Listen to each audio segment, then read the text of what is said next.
지금 계속해서 사도행전 말씀을 함께 나누고 있습니다. 오늘은 이제 사도행전 20장 말씀을 나누는데요.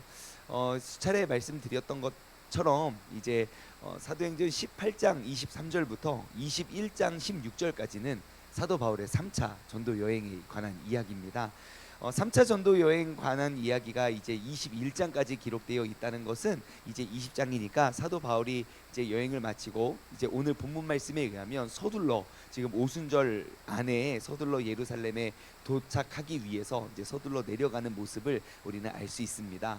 그래서 이제 오늘 본문은요, 사도 바울의 3차 전도 여행의 귀한 길의 이제 일부인데요.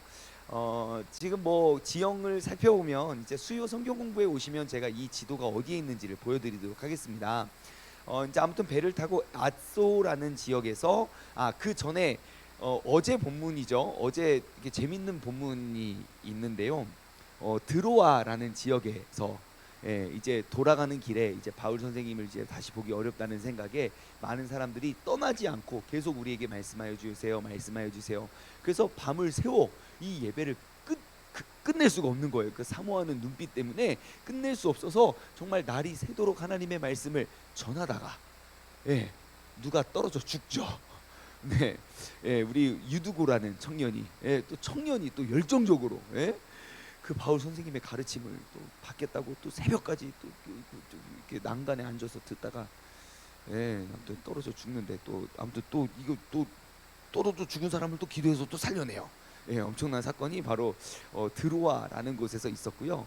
그 드로아라는 곳에서 지금 이제 배를 타고 아소라는 곳에 오기를 원했으나 걸어왔다고 하는데, 그 드로아에서 아소의 거리는 남쪽으로 32km 정도, 32km 정도 쭉 내려왔던 곳이고, 거기서 뭐 미둘레네를 거쳤다가 기요 앞에 서서 사모에 섰다가 결국 이제 밀레도에 이릅니다. 밀레도에 딱 도착을 했는데, 그 밀레도에서 이제 에베소에 들리지 않고 밀레도에 들려서 뭘 하냐면 에베소에 있는 에베소 교회에서 3년 동안 가르치잖아요.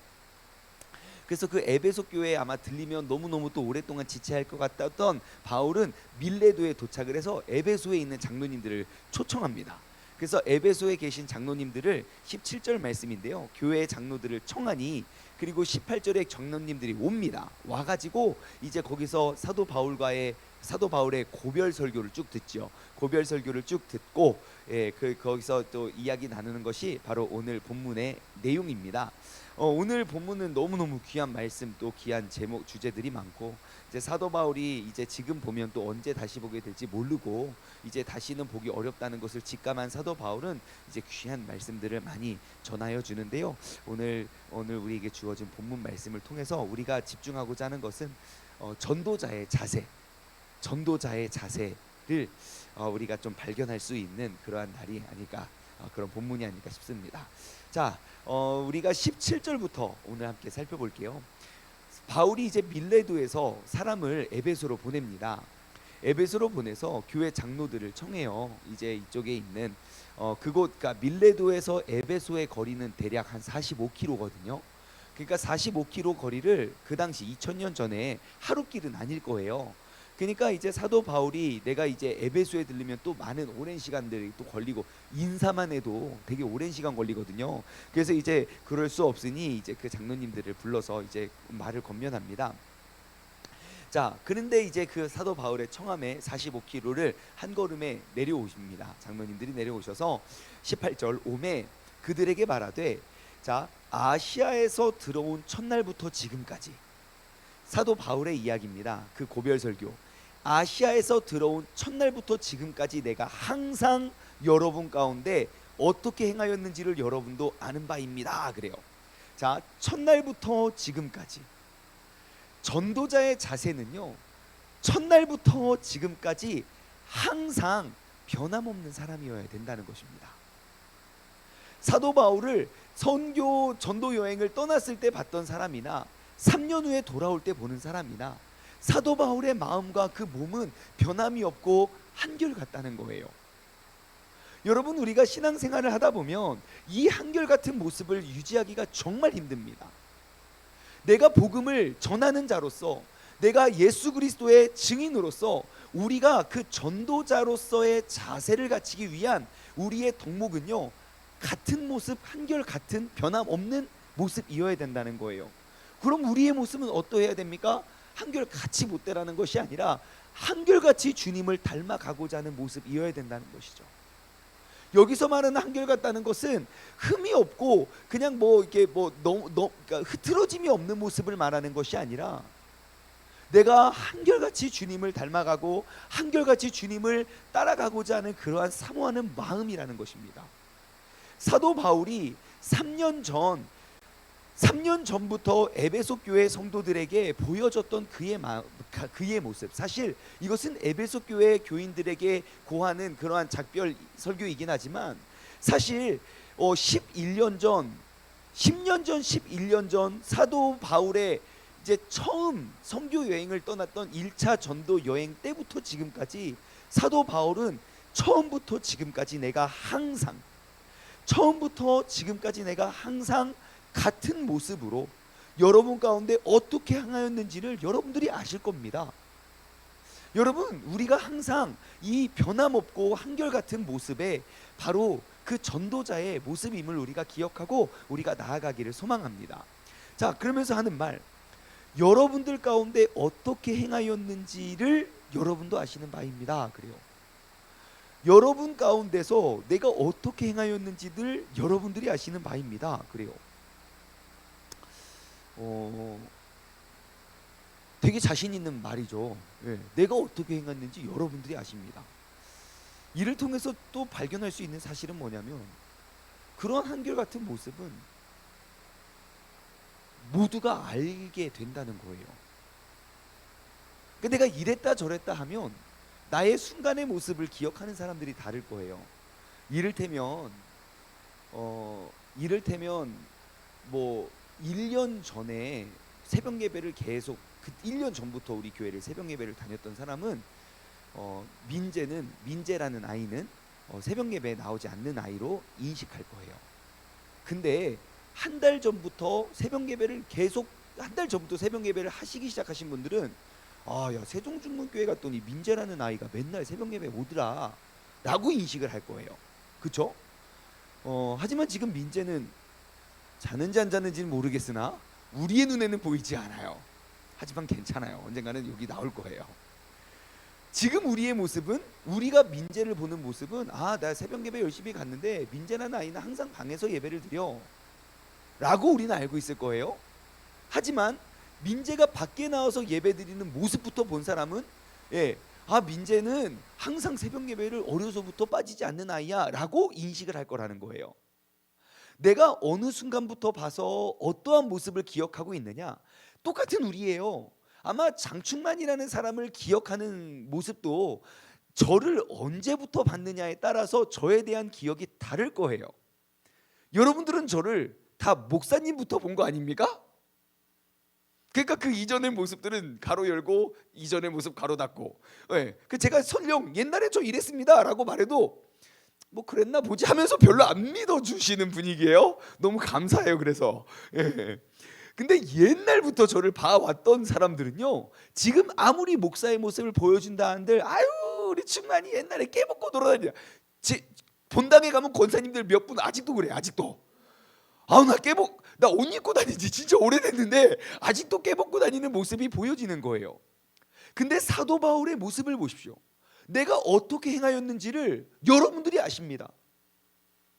그것은 나의 모습이 이랬다 저랬다가 아니라 한결같은 나의 모습을 난 변함없이 살아왔다는 거예요. 여러분, 우리 그리스도인, 즉 사도 바울로 말하면 전도자의 모습은요, 우리가 굳이 뭐라고 설명하지 않아도 모두가 알고 있는 변함없는 모습이 있을 거예요. 지금 이 자리에 앉아있는 우리들의 모습도 아마 주님을 알지 못하는 내 주변의 사람들은 나에 대해서 이미 알고 있을 거예요. 그리스도인에 대해서 이미 알고 있을 거예요. 그리스도인들의 말과 행동은 어떠한지, 앞에서는 어떻게 행동하고 뒤에서는 어떻게 행동하고, 화가 났을 때 혹은 뭐 억울하고 힘들 때 우리의 모습을 굳이 우리가 설명하지 않고 가르쳐주지 않아도 알고 있을 거라는 것이죠. 여러분 오늘 내가 전도자로서 이 세상 가운데 부름받은 사람으로서 나의 모습은 어떠한지 우리가 계속 한번 내 마음을 돌아보았으면 좋겠습니다. 19절입니다. 사도 바울이 더 중요한 이야기를 해요. 곧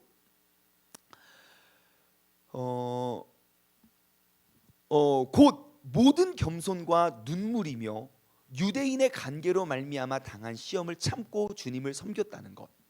자, 세 가지를 이야기합니다. 사도 바울이 변함없이 첫날부터 지금까지 항상 여러분 가운데 내가 보여주었던 그런 모습 세 가지를 이야기하죠. 뭐예요? 겸손과 눈물과 오래 참음입니다.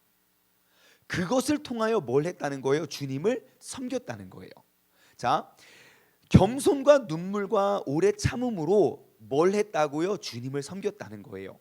지금 19절 말씀의 가장 중요한 말씀은 주님을 섬겼다는 겁니다. 그것은 목적이고, 그럼 내가 어떻게 주님을 섬겼습니까?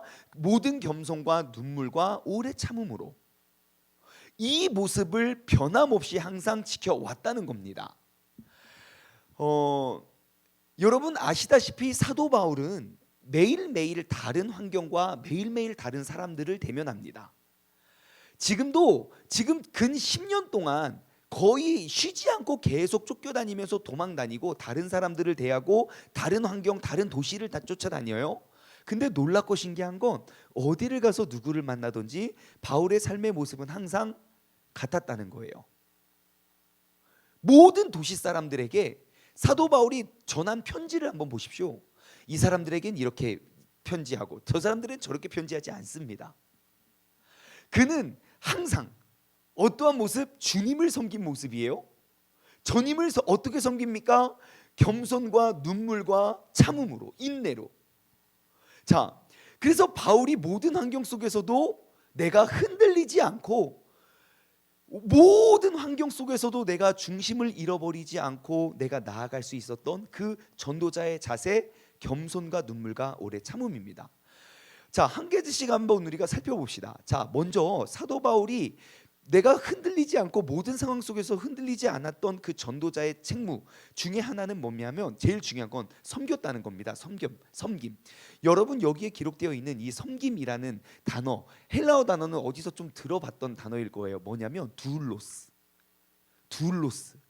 예, 이게 둘로스라는 단어의 의미가 뭐냐면요, 종입니다. 노예이고. 그러니까 나는 한결같이 전도자로서 살아가는 한결같은 모습은 내가 종이 되었다는 거예요. 누구의? 주님의 종. 주님을 섬겼거든요. 그러니까 그리스도인들 또한 전도자의 자세는 한결같이 우리는 종으로서 살아가야 된다는 거예요.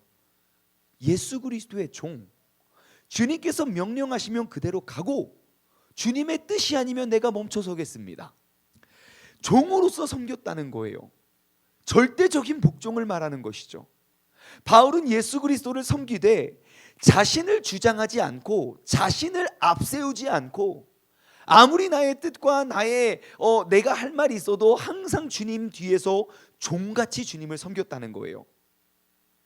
정말 사도 바울이요, 상식적으로 이해가 되던 이해되지 않던 그는 절대적으로 순종합니다. 여러분 우리의 신앙생활의 모습을 한번 돌아보았으면 좋겠어요. 내가 하나님의 말씀에 어디까지 순종하는가? 어떠한 말씀까지 도전하는가? 여러분 우리는 성경에 기록되어 있는 모든 말씀에 대해 순종할 수 있는 자세를 가져야 됩니다. 잘하는지 못하는지는 그 다음의 문제이고 일단 내가 주님을 섬기는 자로서 주님의 종으로 나아가야 된다는 거예요. 제가 예전에 미국에서 사역을 할 때 중고등부를 열심히 사역을 하다가 하루는 이런 적이 있었어요. 수련회 준비를 했어요. 수련회.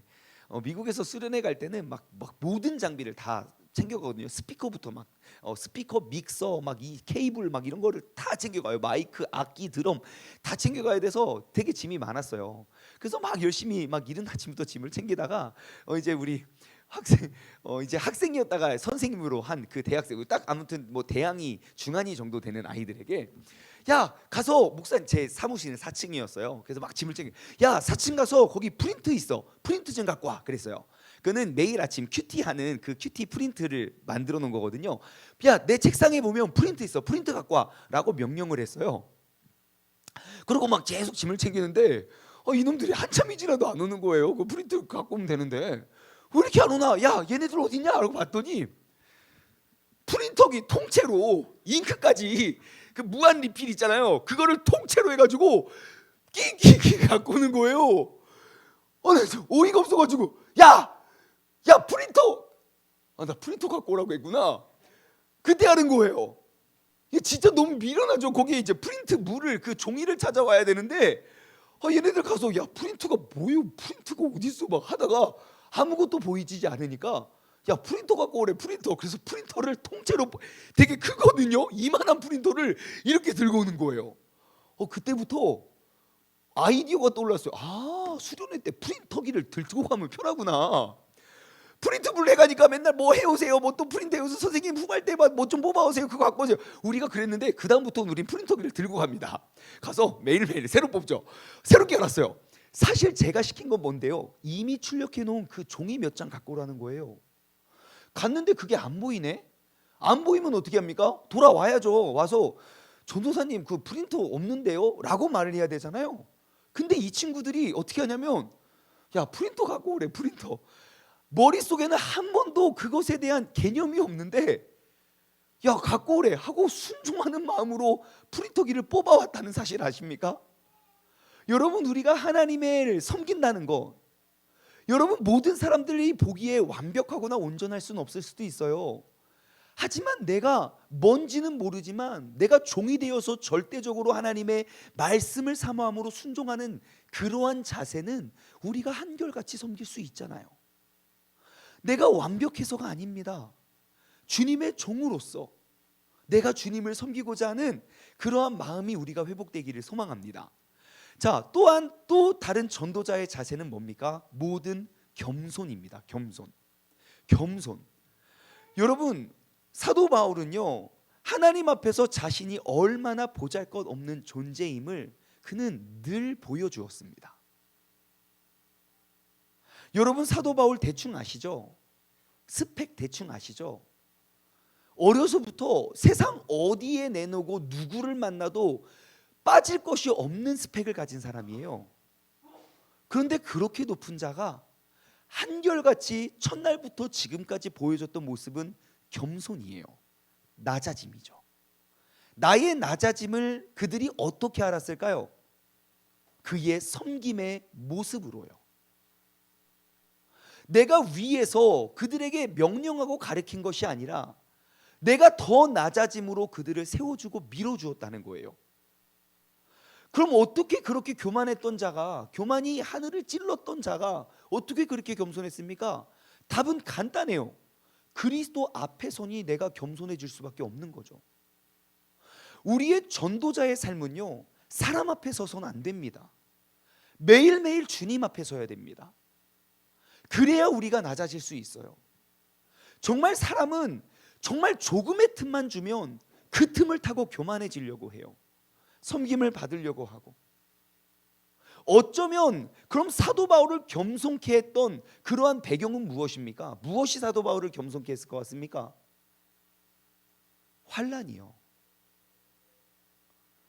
모든 도시에 도망 다니는 게 야 내가 계획 다 짰고 내 계획대로 가야 돼. 그건 모습이 하나도 없어요. 계획 없이 떠났어요. 왜요? 출발부터 하나님에 대한 절대 순종으로 시작됐거든요.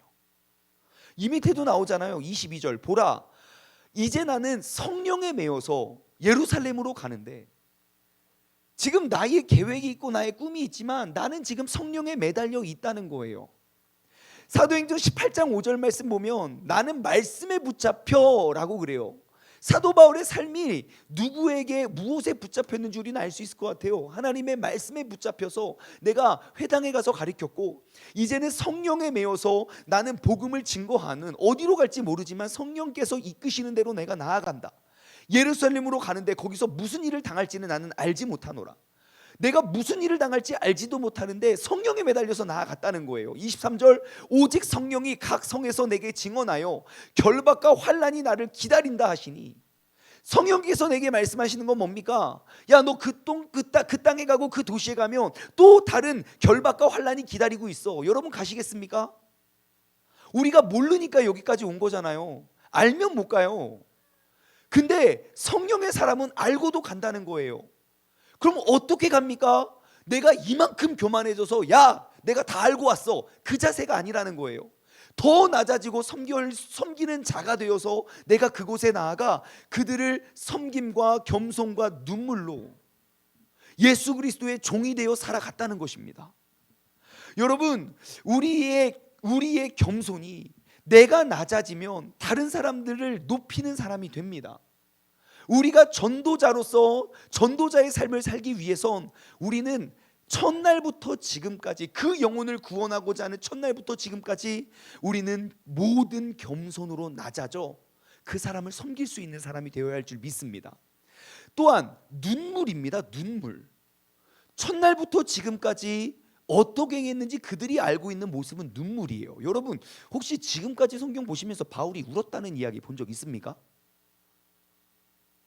예수님은 종종 우시는 거 아시죠? 예, 예수님은 좀 울었다는 구절들이 있는데 사도 바울은 막 이렇게 막 울었다는 이야기를 많이 못 본 것 같아요.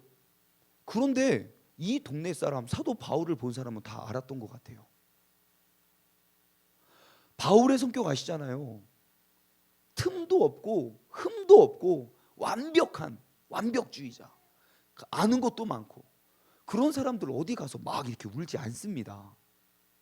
그런데 바울은요, 전도할 때 보면 그 억울하고 힘들고 막 그러한 상황 있잖아요. 바울이 어떻게 합니까? 지금 여기까지 온 것도 도망 다녀요. 맞서 싸우지 않아요. 여러분, 바울 성격 아시죠? 불의를 보면 가서 맞서 싸울 뿐만 아니라 사람을 동조하여서 모든 예수 믿는 사람들을 다 잡아 죽였던 사람이거든요. 근데 그랬던 사람이 맨날 우는 사람이 됐어요. 그들과 싸우지 않아요. 왜일까요? 왜일까요? 여러분, 사실 어제 본문을 묵상하면서 제가 들었던 생각이에요. 사도 바울이 유대인들이 자기를 해하려고 공모하니까 마게도니아를 거쳐서 돌아가기로, 그러니까 계속 피해 다니고 도망 다니를 작정해요. 왜 그럴까? 첫 번째, 낭비하고 싶지 않은 거예요. 시간 낭비, 에너지 낭비. 왜 낭비입니까? 내가 그들과 맞서 싸운다고 그들이 달라지지 않거든요. 그러니 달라질 사람들을 위해서 내가 피하는 거죠. 두 번째, 내가 할 일을 하지 못하잖아요.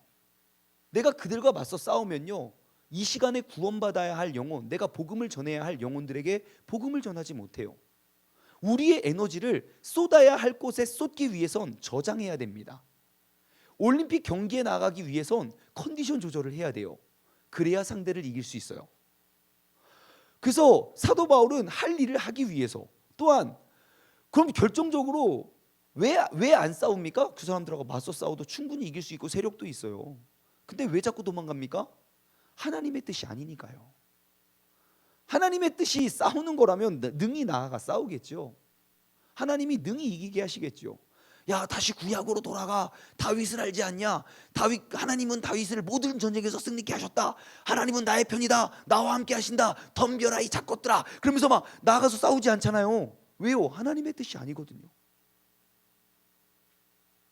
그래서 사도 바울은 그 화와 그 분노를 누리면서 맨날 울었던 거예요.